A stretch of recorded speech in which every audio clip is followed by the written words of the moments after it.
भारत माता की, भारत माता की, भारत माता की। पीलीभीत के बाढ़ प्रभावित क्षेत्रों के आज के सर्वेक्षण कार्यक्रम में मेरे साथ में यहाँ पर उपस्थित यहाँ के लोकप्रिय सांसद और केंद्रीय मंत्री माननीय श्री जितेंद्र प्रसाद जी, प्रदेश सरकार में जल शक्ति मंत्री श्री स्वतंत्र देव सिंह जी, प्रभारी मंत्री जनपद पीलीभीत श्री बलदेव सिंह ओलख जी,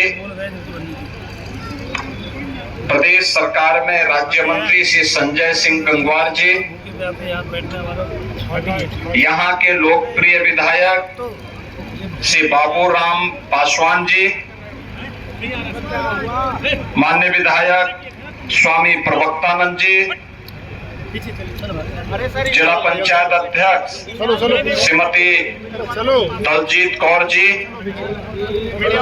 भारतीय जनता पार्टी के जिला के अध्यक्ष श्री संजीव प्रताप सिंह जी, और आज के इस बाढ़ प्रभावित क्षेत्रों में यहाँ के बाढ़ पीड़ितों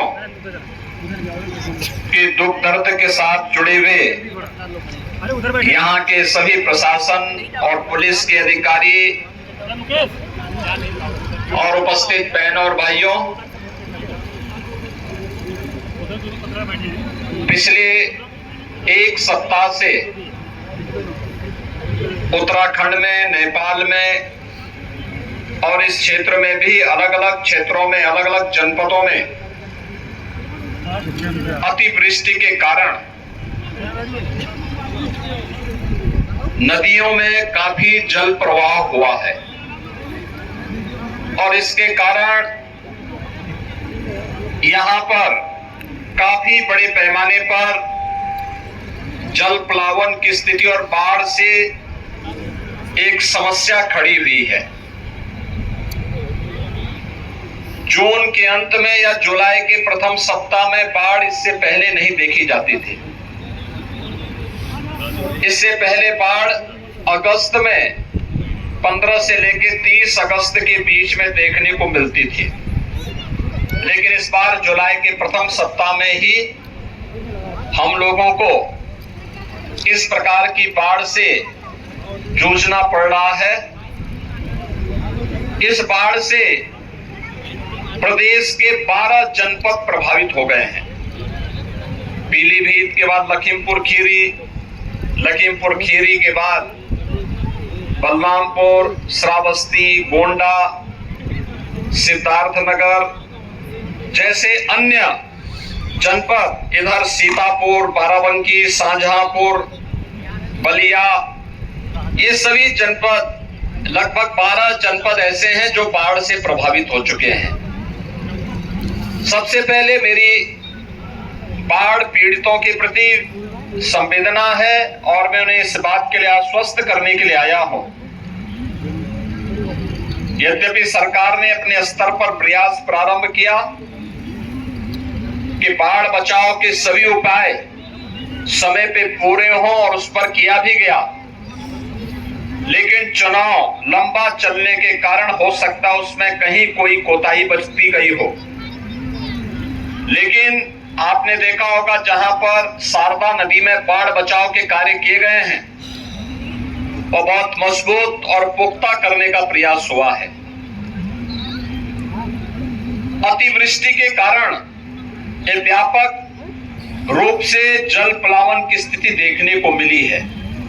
और जब हम पीलीभीत की बात करते हैं तो पीलीभीत में यहाँ पर शारदा नदी के कारण, देवहा नदी के कारण, इन सभी में काफी बड़े पैमाने पर यह चीजें देखने को मिली, जिनमें सदर तहसील के 16 गांव, बीसलपुर तहसील के 33 गांव, पूरनपुर तहसील के 60 गांव, कलीनगर तहसील के 20 गांव और अमरिया तहसील के 23 गांव तक कृषि आबादी भी और कृषि भी इसके कारण प्रभावित हुई है। हम लोगों ने प्रशासन से इसके बारे में कहा है, पहले से ही व्यवस्था बनाई गई है कि प्रभावित क्षेत्रों में बचाव और राहत के कार्य तत्काल प्रारंभ करने चाहिए। सबसे पहले प्रभावित परिवारों को सुरक्षित पहुंचाने की व्यवस्था करना। पीलीभीत में ही 222 गांव 5 तहसीलों के आबादी, उसमें आबादी और कृषि की जो फसल है वह उससे प्रभावित हुई है। ज्यादा प्रभावित 76,000 की आबादी ज्यादा प्रभावित हुई है। इसके लिए नौकाएं लगाई गई हैं, मोटर बोट लगाई गई हैं, खाद्यान्न के पैकेट और लंच पैकेट बनाने के आदेश दिए गए हैं। 3 जनहानि भी हुई है, 13 पशुहानि भी हुई है। इसके साथ ही पशुओं के लिए चारे की व्यवस्था के लिए भी उन्हें आदेशित किया गया है।